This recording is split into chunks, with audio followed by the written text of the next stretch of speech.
이렇게 제가 지금 얘기한 대로 어떤 절박감을 가지고 노력을 하면 적어도 가족 내지는 가까운 친척, 가까운 친구 해서 적어도 몇 사람 정도는 데리고 나갈 수 있지 않을까. 그래서 광화문부터 적어도 시청까지는 뒤덮어야 윤석열 대통령에게 힘을 주고 또 우리 그 대표인 국민의힘 정당에 압박을 가하고 저쪽 좌파들에게는 좌절감을 크게 이렇게 줄 수 있지 않는 계기가 되지 않을까.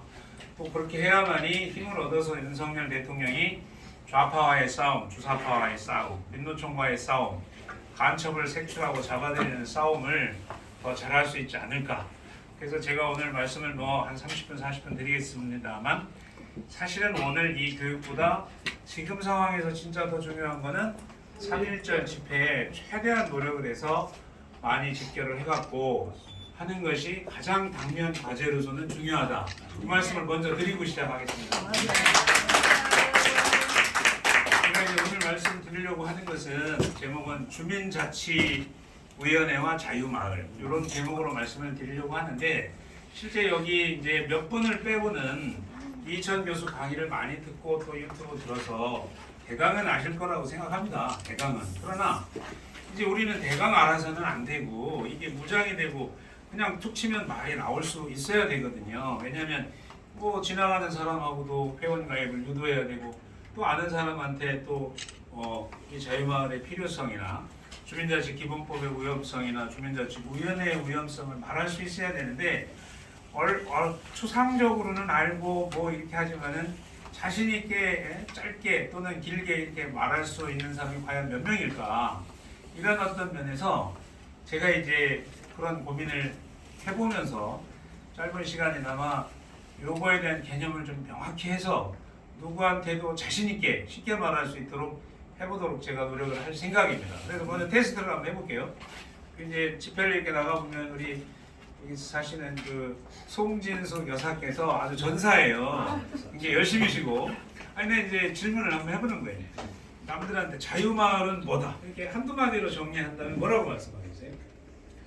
자유마을이 뭐냐? 그러면 뭐라고 말씀할 수 있겠어요? 자유 대한민국을 지킬 수 있는 거다. 뭐 90점 정도는 될 것 같아요. 그래서 각자 사람마다 생각은 좀 다릅니다. 대한민국을 지키는 뭐다? 대한민국을 지키는 조직이다? 뭐 틀리진 않죠. 근데 그렇게 말하면은 전혀 모르는 사람 입장에서 그게 뭔데 대한민국을 지키냐? 이렇게 말할 수 있지 않겠어요? 그죠? 그래서 먼저 우리가 이제 자유마을을 조직하고 이걸 강화하고 하는 과정이 있기 때문에 자유마을이라는 이 용어에 대해서 우리가 깊이 생각을 해보고 명확히 할 필요가 있다. 저는 이렇게 생각합니다. 맞죠? 또 우리 이제 훌륭하신 분도 많이 오고 이제 우리 카톡에 이제 당당하게 말씀도 많이 하는데 한 분만 더 질문을 한번 해볼게요. 우리 이제 강 장로님은 뭐라고 생각하세요? 저기 이 앞에 어디 가셨네. 뭐라고 말할 수 있겠습니까? 자유마을이 뭐냐? 네, 자유마을이란 현재 정권을 잡고 있는 민주당과 주민자치회 이들로부터 우리 자유 대한민국을 자유우파를 지킵니다. 이렇게 간단하게 말합니다. 제가 볼 때는 뭐 한 95점 정도는 되는 것 같습니다. 그런데 제가 말을 해볼게요. 네. 제가 말을 해볼게요. 이런 얘기는 뭐 이천 교수도 하는 걸 제가 못 들어봤는데 제가 생각을 해볼 때 자유마을은 사상을 학습한다. 1번 사상을 학습한다. 두 번째 학습을 하면서 사상을 강화한다. 세 번째는 이 사상을 학습하고 강화해서 투쟁을 한다. 다시 얘기하면 사상을 학습하고 강화하고 투쟁한다. 어떻습니까? 맞아요. 맞죠? 그럼 여기서 말하는 사상이 뭐예요? 여기서 말하는 사상은요 간단한 거예요. 우리나라 헌법 기저에 깔리고 있는 건국 이념이에요. 목사님이 맨날 강조하시잖아요. 헌법에는 이 말이 안 들어있지만 헌법 첫 조항부터 끝까지 건국 이념이 깔려 있어요. 그 건국 이념이 뭐냐? 이 얘기는 이제 많이 들어서 다 아시겠지만은 자유민주주의, 두 번째 자유시장 경제, 3번 한미동맹, 4번 기독교의 근본. 이 근본 건국 이념이 우리의 헌법 속에 녹아 있는 거예요. 그래서 우리가 헌법을 외울 수 있나요? 외울 방법이 없습니다. 우리는 근데 우리의 헌법 정신은 이 네 가지다. 이 얘기는 누구나 할 수 있지 않겠습니까? 그래서 우리는 사상을 학습한다. 뭘 학습해요? 이 건국이념 이 네 가지에 대해서 학습을 해야 돼요. 말이 이 네 가지지 자신 있게 이 네 가지에 대해서 한 시간씩 설명할 수 있는 분이 있나요? 없는 거예요. 그래서 이 사상을 계속 건국이념을 학습을 해야 돼. 어느 수준까지? 최소한 정광훈 목사님 수준까지 가야 돼. 그래서 늘 이 건국이념에 대해서 관심을 가지고 공부하는 이런 이제 조직이 돼야 된다. 그 다음에는 이거를 자꾸 강화해서 수준을 높여야죠. 그 다음에 이걸 배워서 뭐 하겠어요? 우리가 지금 마지막에 말한 한마디로 얘기하면 주사파하고 싸워야 되는 거죠. 이 우리나라가 지금 체제가 무너지게 생겼지 않습니까? 그리고 또 이 주사파가 아니더라도 이따 다시 나오지만은 네오 막시즘이라고 그래가지고 굉장히 부드럽게 이렇게 예를 들자면 돼 있는 정책들이 많아요. 근데 그게 사실 알고 보면 옷을 갈아입은 네오 막시즘의 정책들이 너무너무 많은 거예요. 예를 들자면 뭐 동성애는 괜찮다. 이거 서구 사회는 다 똑같은 거거든요. 그게 다 네오 막시즘의 사상인 거예요. 예를 들자면 환경. 여기 뭐 ESG라는 말 들어보셨어요? ESG? 우리 여기 장로님은 저 들어보셨을 것 같은데 그 환경을 규제하는 법이거든요. 실제로는 그게 네오 막시즘에 변형된 정책들인 거예요. 그래서 우리는 이 사상을 학습하고 강화하고 투쟁을 하는데 아까 사상은 건국이념인 것이고 투쟁의 대상은 주사파. 이제 쉽게 이해가 되셨나요? 네. 누구한테도 말할 수 있어요? 네. 이거 말할 수 있어야 돼요. 이게 안 되면 자신이 없는 거야. 이 자유마을 회원을 가입시키기가 어려워. 그래서 이제 이걸 얘기하려고 그러면 아까 4대 기둥도 우리가 공부해서 좀 더 자신 있게 말할 수 있게 돼야 되고 그 다음에 주사파의 실체가 어떻다는 것도 남한테 다 알릴 수 있어야 되고 그런 것이죠. 그래서 다 부족하지만은 적어도 자유마을은 뭐냐? 우리 사상을 학습한다, 강화한다, 그리고 투쟁한다. 그래서 그렇게 이해를 하면은 그렇게 이해하면 이제 되는 건데요. 이때 이제 자유마을이 갑자기 태동이 된 것은 아니에요. 갑자기 뭐 어느 날 나온 게 아닌 것이에요. 실제로 웬만한 분들은 아시겠습니다만 김준곤 조용기 목사님으로부터 전광훈 목사님이 명을 받았죠.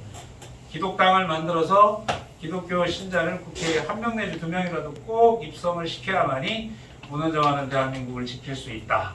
그래서 이제 그때 당시에 둘이 장경동 목사님하고 둘이 불려갔는데 장경동 목사님은 이제 대답을 안 했다는 것이고 정광훈 목사님은 며칠 고민 끝에 순종하기로 했다는 것이에요. 그게 벌써 20년이 넘은 세월입니다. 그런데 우리가 그 얼마나 노력을 많이 하셨는지 국회의원을 한 명도 입성은 못했으나 2016년에 기독당의 표가 90만 표예요. 조금 부족해서 입성이 안 됐습니다. 조금 부족해서. 그렇지만은 그걸 20여 년 가까이 하면서 253개 지역에 기독당의 근간인 조직이 있었어요. 우리 분당 가면도 몇 사람이 될지는 몰라도 있었던 거야. 지역구별로 조금씩은 다 있었어요. 그런데 이렇게 요 정도 청교도 영성훈련 지도자를 중심으로 해서 제자들을 중심으로 이렇게 형성이 된 것이 2019년에 이제 광화문 운동이 배경으로 이렇게 군종들이 많이 집합하면서 생겼잖아요. 그때 그 서명받은 사람이 뭐 1,500만 정도는 돼요. 물론 일부는 중복됐겠지만 그러면서 이게 이제 대한민국 바로세우기 운동본부라는 것으로 확대 개편이 됩니다. 그래서 우리가 대국본 그러잖아요. 대국본은 대한민국 살리기 바로 살리기 운동본부 그거의 약자예요. 그런데 이 2021년 1월 달에 더불어민주당 현역 의원인 김영배 의원이라는 사람이 대략 한 20여 명이 해가지고 주민자치 기본법을 발의를 하게 돼요. 근데 좀 이따 그 얘기를 하겠지만 이 법을 발의하는데 국정원에 근무하던 이희천 교수라는 분이 이 발의된 법을 보니까 이게 만약에 통과되는 날에는 무슨 짓을 해도 대한민국의 회복이 어렵게 된다는 것을 알게 된 거예요. 그래서 이천 교수 그분이 어렸을 때부터 신앙인인데 이분이 그래서 딴 방법은 없고 하니까 그래도 애국적인 마인드를 가지고 있는 교회들을 다니면서 전국을 다 다니면서 강의를 하게 돼요. 그래서 나는 이분의 강의를 처음 어디서 들었냐면은 인천에 가면은 정동수 목사님이라고 있습니다. 침례 사랑교회인가 그래요.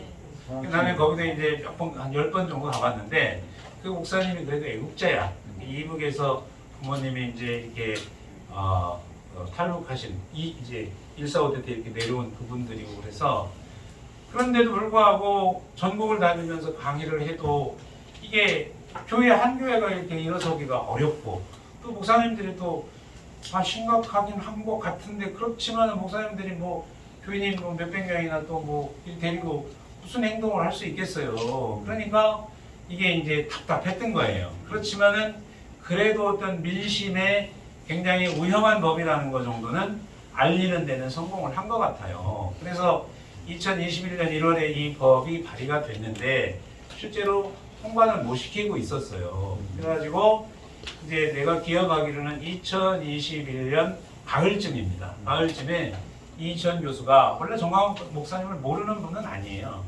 원래부터 알았는데 그때까지는 안 찾아오다가 이제 도저히 다른 방법으로는 어렵겠다 생각하고 21년 가을쯤에 정광훈 목사님을 찾아오게 돼요. 그래서 이 주민자치 기본법을 계속 설명을 해. 노아라 TV에서 제가 볼 때는 뭐 5회 10회는 한 것 같아요. 제가 본 거가 따지면. 그러다 보니까 사실 정광훈 목사님도 나라 전체가 심각한 거는 알지만 이렇게 디테일하게 구체적으로 듣고 보니까 이야 정말 심각하구나. 이 법이 통과되면은 광화문 운동으로서도 무슨 방법으로서도 이걸 되돌리기는 어렵겠구나. 그렇게 생각을 하시게 된 거예요. 근데 이제 시기가 약간 비슷합니다. 2021년 4.3 사건 기념일을 보고 우리가 잘 아는 헌법학자 김학성 교수가 또 찾아오게 돼요. 정광훈 목사님을. 그러니까 그분도 한 10번 정도 방송을 했을 겁니다. 헌법상의 4.3 사건이 어떤 사건인데 무슨 광주 5.18처럼 똑같이 만드는 거죠, 지금. 그러니까 이제 의기투합이 그런 방식으로 해서 돼갖고 지금 이제 핵심 참모 역할들을 하시고 그러는 거예요. 그러다 보니까 우리 대국본 조직으로 쭉 모든 것을 가만히 보니까 우리도 저쪽 좌파들이 하는 것처럼 사실 주민자치 기본법은 통과가 안 됐잖아요. 안 됐는데 2018년에 그때도 그 부정선거입니다. 부정선거 전문가가 오셨으니까 제 얘기를 다 이해하실 건데 2018년 지방선거도 완전히 다 부정선거예요. 그때 부정선거의 주제가 뭐냐? 평화 무드를 조성을 해가지고 온 방송이 24시간 다 때렸죠. 4월 27일 날 판문점 그거 회담하고 9월 달에 문재인이가 평양 가고 이러면서 방송 전부 다 24시간을 돌려가지고 민심이 진짜 그걸 다 찬성하는 것처럼 이렇게 만든 다음에 지방선거를 한 거예요. 그래서 강남구청장도 좌파가 되고 서초구청장도 좌파가 되고 저기 경상도의 도지사나 경북의 이철호하고 그다음에 권영진, 대구의 권영진 빼고는 다 좌파가 된 거예요. 우파인 도시 지자체에서도 다 좌파였어요 그때. 그때 부정선거인데 어쨌든 그런 상황을 이렇게 보고 정광훈 목사님은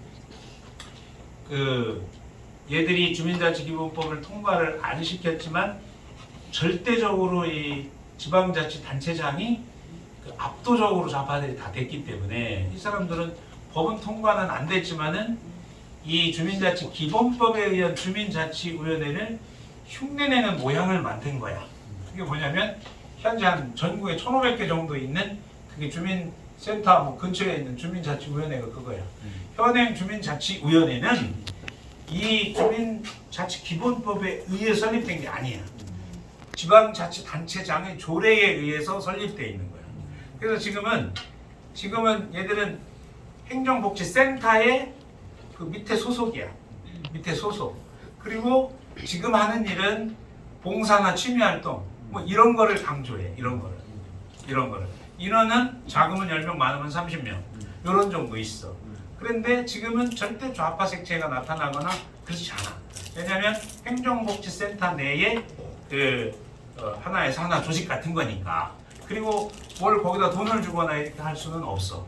그렇기 때문에 얘들이 하는 활동은 아직은 뭐 크게 그렇게 두려워할 건 없어요. 그러나 얘들이 이제 그 좌파들이 하는 짓은 이런 조직 장악 능력이 탁월하잖아요. 그래서 1500개 주민자치위원회 속에 좌파 성향의 사람들이 상당히 들어가 있을 수는 있다. 이렇게 이해하면은 거의 틀림없을 겁니다.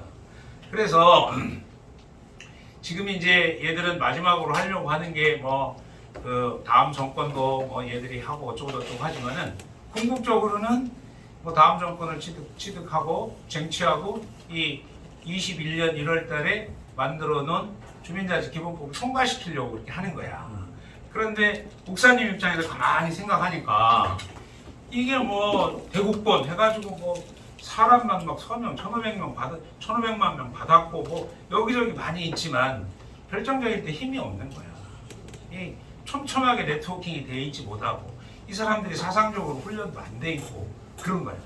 그러다 보니까 이희천 교수의 얘기를 듣고 저쪽에서 하려고 하는 주민자치위원회가 얼마나 무서운 건지도 알게 되고 하다 보니까 거기서 힌트를 얻으신 거야. 그래서 우리가 이거를 자유마을로 만들어야 되겠다.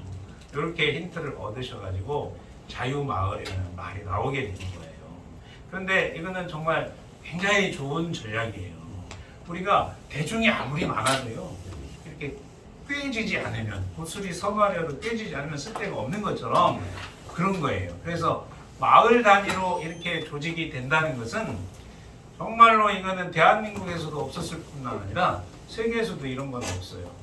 앞으로 이제 3,506개 자유마을이 얼만큼 조직이 강화되고 이렇게 될지는 모르지만 실제로 이것이 적어도 마을 단위 몇십 명 이상만 된다 하더라도 이런 조직은 과거에도 없었을 뿐만 아니라 세계사에도 없는 거다. 그래서 우리가 이제 일반적으로 생각할 때 분당 이쪽 지역은 그래도 전체적으로는 우파 동네니까 적어도 500명, 1000명의 동네 동마다 500명, 1000명 정도의 자유마을 회원이 사상이 학습되고 강화된 이런 회원으로 뭉친다면 그럼 분당 갑이 11개 동 아니겠어요? 그러면 5,500명 내지 12,000명 되잖아요. 12,000명이 선거할 때 한번 생각해 볼까요? 한 일주일 전부터 우리가 지원하는 우파 유세하는데 한 3,000명씩 가가지고 막 자리를 차지하고 길을 펴줘. 이렇게 한다고 한번 생각을 해보세요. 그리고 이 지역 찾아다니면서 아는 사람 찾아가지고 한 사람당 10명씩만 전화를 한다고 생각해. 그러면 11,000명이 10명 하면은 12만 명 되잖아요. 그러면은 이게 선거할 필요 있겠습니까? 부정선거가 아니라는 전제 하에서 이게 무서운 조직이 될 수 있는 거죠. 우리 마을이 지켜지는 거죠.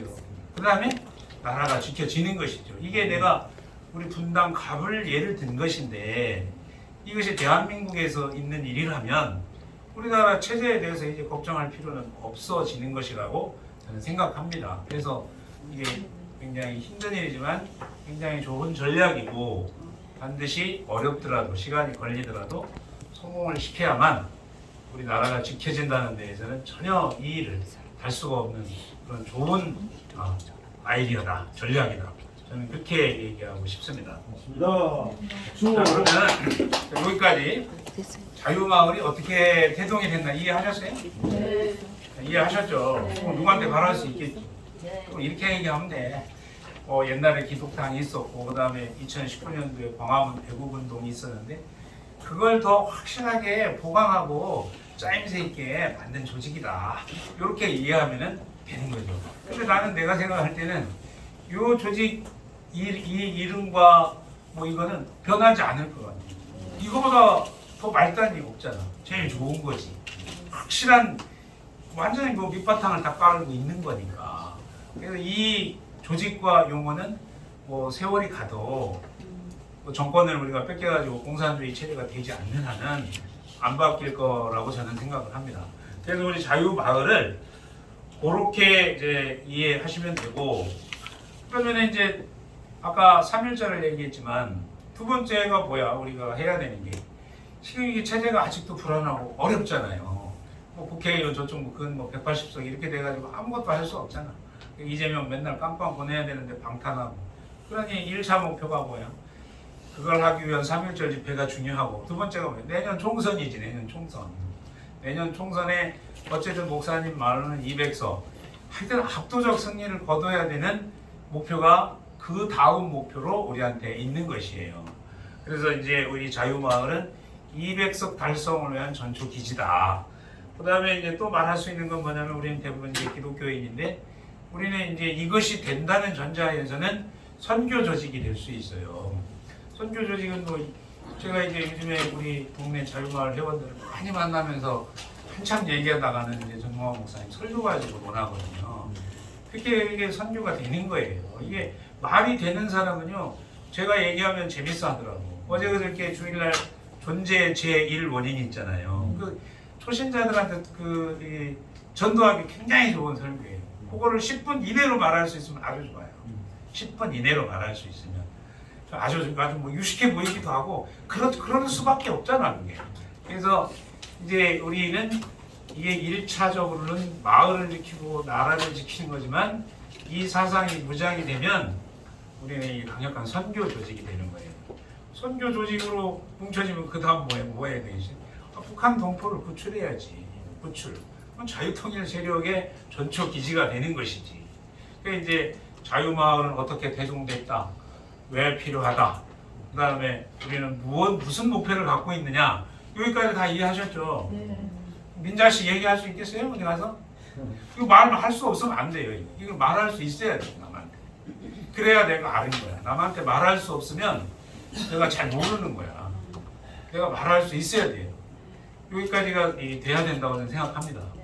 또 한 가지 제가 말씀을 드리고 싶은 거는, 우리 자유마을의 조직이 굉장히 탄탄하게 이렇게 조직화돼야 되는 이유는, 제가 목사님으로부터 몇 년 전에 들었던 내용인데, 어제 그 홍천에서 목사님 설교할 때 한 번 더 하시더라고요.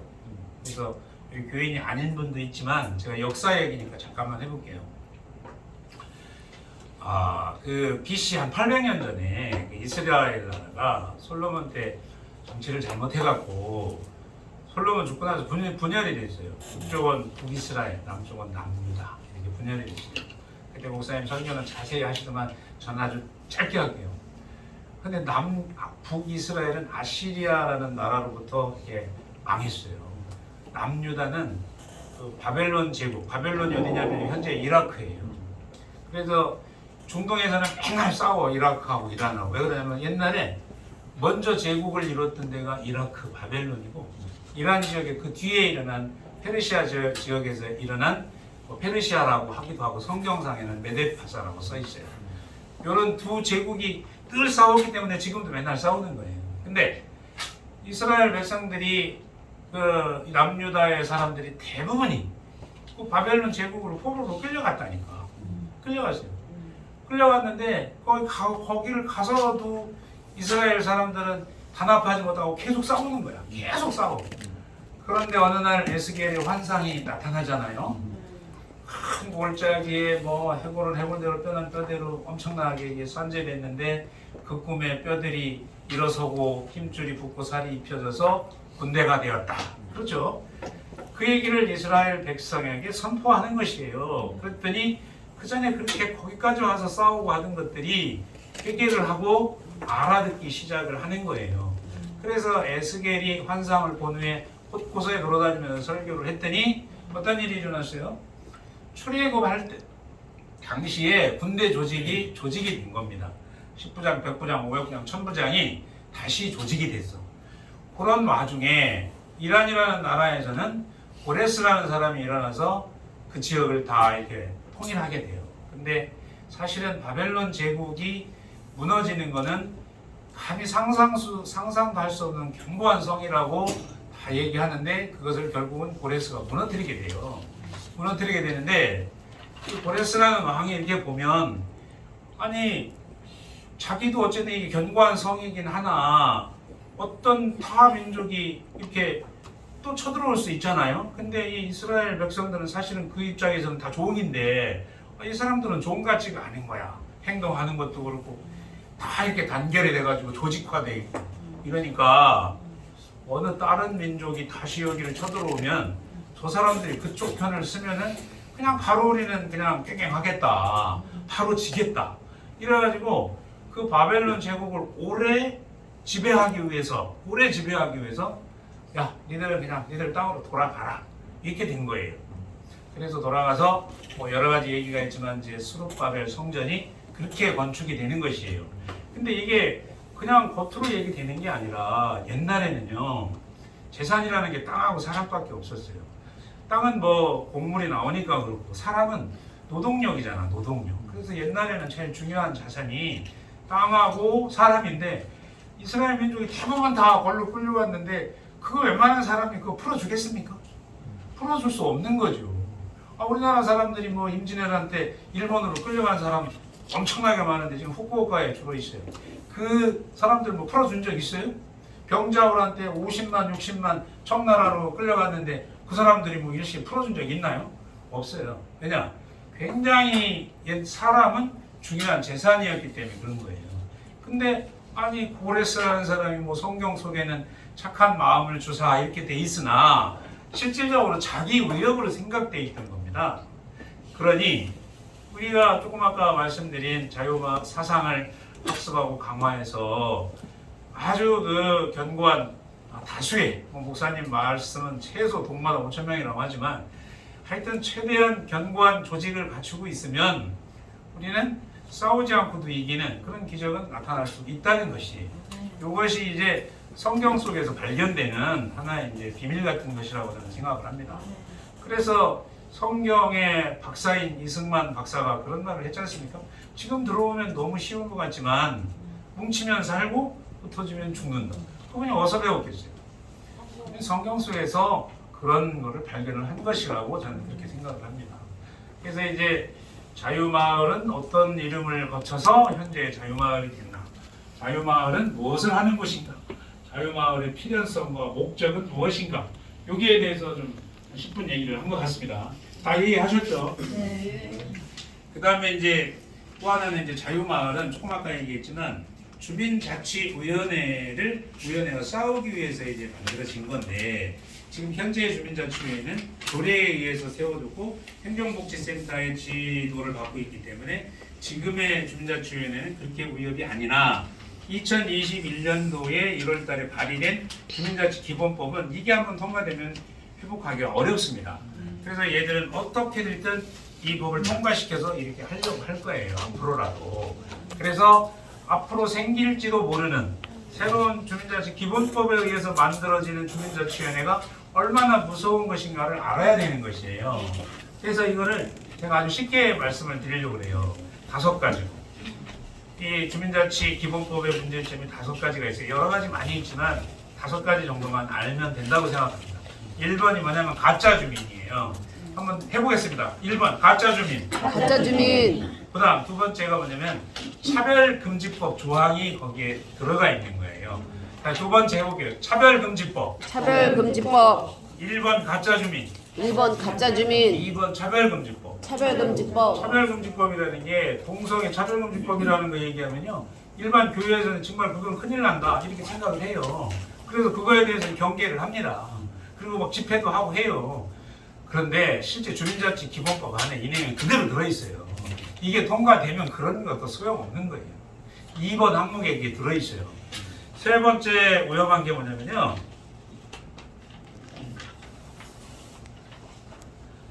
세 번째는요. 좋은 말로 돼 있어요. 1번은 가짜 주민, 2번은 차별금지법. 세 번째 뭐냐면 사회적 책임사항 준수. 이런 조항이 들었어요. 사회적 책임사항 준수. 사회적 책임사항 준수. 이거는 이제 구체적인 건 조금 이따 설명을 드릴게요. 한번 따라 해볼게요. 이게 우리가 이제 외워야 되니까. 세 번째, 사회적 책임사항 준수. 자, 네 번째는 뭐냐면요. 우리의 신상 정보를 마음대로 수집할 수 있게 돼 있어요. 우리의 신상. 신상이 뭐겠어요? 전화번호, 이름, 뭐 그다음에 뭐 생년월일, 그다음에 뭐 출입국 뭐 이런 거, 범죄 사실 뭐 이런 것들입니다. 신상 정보를 수집할 수 있게 되죠. 이게 무서운 거예요. 자, 네 번째, 신상 정보 수집. 신상 정보 수집. 무효하겠죠. 그다음 다섯 번째가 뭐냐면요. 이 이 법에 의해서 주민자치위원회가 생기면요. 엄청난 규모의 재정적 권한을 재정적인 것을 요구할 수 있게 돼 있어요. 중앙정부에게. 그래서 다섯 번째는 재정적 요구 권한. 한번 해볼게요. 다섯 번째. 재정적 요구 권한. 권한. 재정적 요구 권한. 그래서 이거를 그냥 첫자로 이렇게 해보면 쉬워요. 가차, 신사제. 한번 해볼게요. 첫자로만 이걸 외워두면 다 생각날 거예요. 길지 않으니까. 가차, 신사제. 신사제. 가차, 신사제. 한번 해봐요. 가차 신사제. 가차, 신사제. 가차 신사제. 그럼 간단하잖아. 가하면 가짜 주민, 신하면 신상정보, 차는 차별금지, 사는 뭐 사회적 책임사, 마지막은 재정적 요구권은 그거 말 못하겠어요? 가차 신사제 이것만 외우면 다 되는 것이죠. 그죠? 그러면 이제 가짜 주민부터 한번 생각을 해볼게요. 이 주민자치기본법에 의한 주민은요, 우리가 아는 주민은 뭐예요? 당연히 이사 와가지고 살고 그런 사람이 동사무소에 주민등록상에 기재가 돼 있는 게 주민인 것이죠. 근데 주민자치기본법에 의한 주민은요, 뭐 그런 사람도 주민이지만 가짜 주민이 많아요. 1번 재외동포하고 외국인이 있어요. 재외동포하고 외국인. 그러면 일정의 요건을 갖추면 그게 되게 돼 있어요. 근데 보통 지자체마다 다른데 보통 3년 살면 다 되는 거예요. 그래서 안산 같은 경우는 무슨 일이 일어나냐? 중국인이 시장으로 막 출마하잖아요. 네? 그래서 그런 거예요. 3년 살면 투표권도 나오고. 그래서 가짜 주민이 누구냐? 1번이 뭐냐면 재외동포가 절대적으로 누구겠어요? 조선족이지. 지금 조선족이 한국에 얼마쯤 와 있는지 아세요? 110만 정도예요. 110만 이상이 와 있어요. 110만. 그 다음에 이제 외국인 하면 이제 중국인도 많이 있죠. 그 다음에 뭐 다른 뭐 국가들도 있긴 있어요. 뭐 태국 사람도 좀 있고 하지만 다른 데는 미미한데 조선족이 110만. 그 다음 주류를 이루는 건 중국. 그 다음에 이제 뭐 이슬람 국가들 이런 사람들이 와 있는데 3년 정도 지나면은 아니 투표권도 주는데 지방자치에 관련한 투표권이 있어요. 그러니까 이게 주민 권한 주는 건 뭐 너무나 쉬운 거지. 그렇게 되면은 어떤 일이 있는지 한번 생각을 해볼게요. 다른 동네도 이제 조선족이 많이 들어와 있는 데가 있고 좀 덜한 데가 있잖아요. 뭐 안산이나 수원 이런 데가 많은데 영동포구 같은 경우를 한번 예를 들어볼게요. 영동포구에는요 18개 동이 있어요. 18개 동이 있고 그냥 평균 한 동에 3만 명의 인구가 있어요. 3만 명. 그래서 대략 50여만 여기 시민이 있고요. 영등포에 근데 요 조선족하고 중국인 이런 사람들이 몇 명쯤 있냐면요. 2만 8천 명 있어요. 2만 8천 명. 2만 8천 명을 각 동 18개로 나누면 어떻게 되냐면 대략 1,550명이 돼요. 1,550명. 그래서 한 동에 우리가 3만 명이 사는데 1,550명이 뭐가 대수냐 이렇게 말할 수 있어요. 근데 그렇게 생각하면 큰 오산이에요. 이 기본법에 의한 주민자치회의 의결기구가 주민총회거든요. 주민총회인데 주민총회는 몇 명 이상 되면 주민총회가 성립되냐면 거주하는 사람의 100분의 1 이상이면 주민총회가 이루어져. 그러니까 우리 동에 3만 명이 살아도 300명이 회의하면 되게 돼 있다니까. 그런데 아까 뭐라 그랬어? 이 조선족이나 외국인이 영동포구에 예를 들어 1,500명이 산다고 그랬잖아. 그럼 그 사람들이 주민총회를 발의해가지고 자기들이 의결을 해도 일반 진짜 주민들은 뭘 알지도 못하고 당하는 거라니까. 이렇게 위험한 거예요. 근데 잘 아시다시피 나는 처음에는 우리 조선족들을 굉장히 이제 동정적 마음으로 많이 생각을 했었거든요. 근데 이 문재인 정권 들어오고 나서 이 사람들 유심히 보니까 이 동족이 아닌 거예요. 이 사람들은 한국말하고 모양만 우리하고 비슷하지 공산당원들이에요. 내가 이제 얘기를 해봤어요. 중국에서 교사를 하다가 판교에 와가지고 지압을 하는 분이 있어요. 나보다 나이가 많으니까 나이가 좀 있죠. 근데 그분이 교사를 하던 분이고 해서 일본에서도 좀 지학을 했었고 그래가지고 대화를 조금 해봤어요. 그러면서 내가 이제 모택동 얘기, 공산화 과정, 그 이제 러시아의 볼셰비키 혁명의 영향을 받아서 모택동이 이렇게 시작을 했고, 그 다음에 이제 그다음에 뭐 등소평에 이렇게 개혁 개방을 했고 막 이런 얘기를 쭉 하면서 지금의 시진핑 저 새끼는 진짜 저건 나쁜 놈이다. 그 나쁜 사례를 구체적으로 들면서 얘기를 해봤거든요. 얼굴빛이 확 바뀌는 거예요. 깜짝 놀랐어요. 그래서 내가 이제 이 사실을 한번 발견하고, 그 사람은 꽤 인텔인데도 그래. 그래가지고 다른 사람한테도 살살 이렇게 테스트를 해봤어. 조선족인 사람들은 다 똑같아.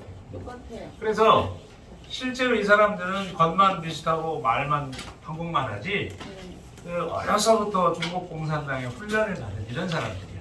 그래서 이 사람들이 박근혜 탄핵 때와 그다음에 기타 우리나라를 어지럽게 하는 큰 집회 데모에 동원이 될 소지가 엄청 많아. 그다음 댓글 작업하시죠.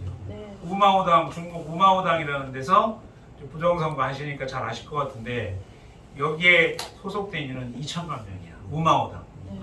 우마오당 댓글 하나 달면 우리나라 돈으로 85원 준다는 거야. 하루 종일 계산하면 그 사람들 인건비 나오는 게임이에요. 그래서 그걸 하는 거예요. 근데 우리나라에 와 있는 조선족 110만, 중국인, 그 다음에 더 무서운 게 젊은 애들은 뭐야?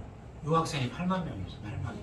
얘들은 대한민국 서울에 있는 중국 대사가 지시하면 그냥 따라가는 애들이에요. 그러니까 이 애들이 우리 마을을 좌지우지하고 결정을 한다면 이게 얼마나 심각한 법입니까? 그죠? 두 번째 가짜 주민이 있어요. 아까 우리 주민등록이 돼 있는 사람이 주민이어야 되는데 기관 사업체 종업원이 그 주민이 되는 거야. 그러면 예를 들어서 판교하면은 우리 동네 보면 회사가 뭐 수천 개 있지 않습니까? 수천 개 있는데 뭐 건전한 종업원이면 상관없지만 아시다시피 판교에 소재한 회사 종업원이 우리 그 백현동의 주민이 된다니까, 삼평동의 주민이 된다니까, 이 법에 의하면. 그런데 이 대기업, 특히 대기업이나 중소기업을 저 종업원들 주무르는 조직이 누구예요? 민노총이에요. 민노총. 잘 아시잖아요.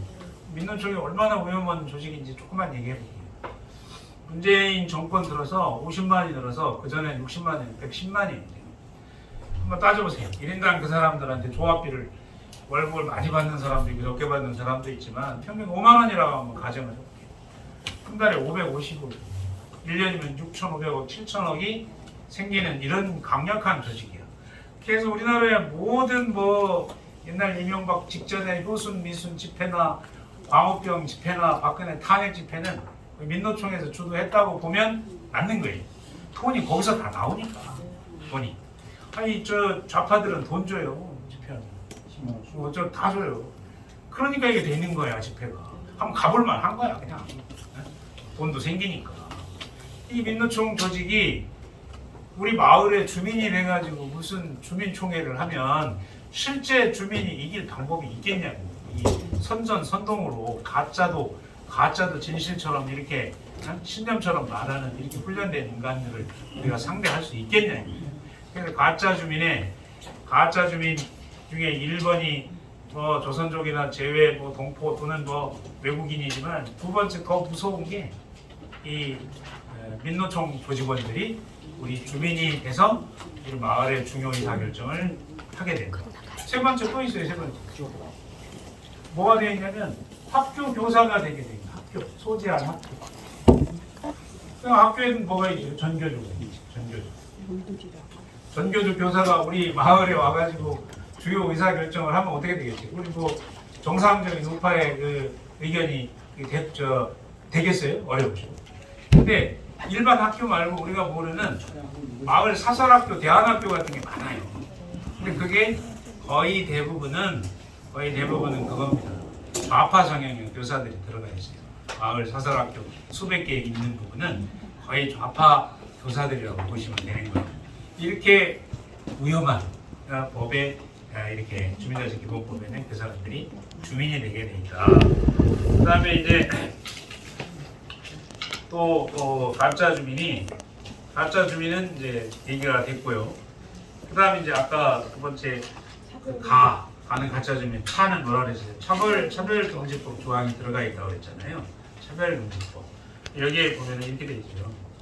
8조 1항에 모든 주민은 성별, 신념, 종교, 인종 때문에 차별받지 아니한다 이렇게 돼 있어요. 근데 여기서 얘기하는 성별, 남녀를 얘기하는 게 아닙니다. 이건 젠더를 말하는 거예요. 그래서 우리가 이 규정을 지켜야 되기 때문에 이걸 안 지키면 어떡하겠어요? 주민자치회에서 고소 고발을 하죠. 그래서 동성애는 잘못된 것이다. 이렇게 얘기하면 벌이 된다니까. 목사님이 설교를 할 수 있겠어요? 못하게 되죠. 여기서 얘기하는 신념이 뭔지 아세요? 사상을 말하는 거예요. 공산주의, 사회주의는 나쁜 것이다. 인간을 타락하게 만드는 것이다. 소수의 독재자만 만들어낼 뿐이다. 이런 말을 못하는 거예요. 이 얘기를 하게 되면 종교도 마찬가지입니다. 이슬람에 대한 폐해를 얘기하면 이 법에 위배가 되게 돼 있다니까. 그러면 이 차별금지 조항이 8조 1항에 그대로 들어가 있기 때문에 일부 교회나 목사님들이 동성애 차별금지법만 이걸 생각하고 이 주민자치기본법을 모르고 저항을 하지 않는다면, 심각성을 모르고 저항을 하지 않는다면 그건 다 쓸데없는 허구에 불과한 거예요. 이렇게 속여 있는 거예요. 뭐 동성애 차별금지법 하면 종교단체에서 금방 알아들으니까 주민자치기본법의 두 번째 중요한 요소로 이렇게 넣어 놓은 거라고 저는 생각을 합니다. 세 번째는 뭐냐면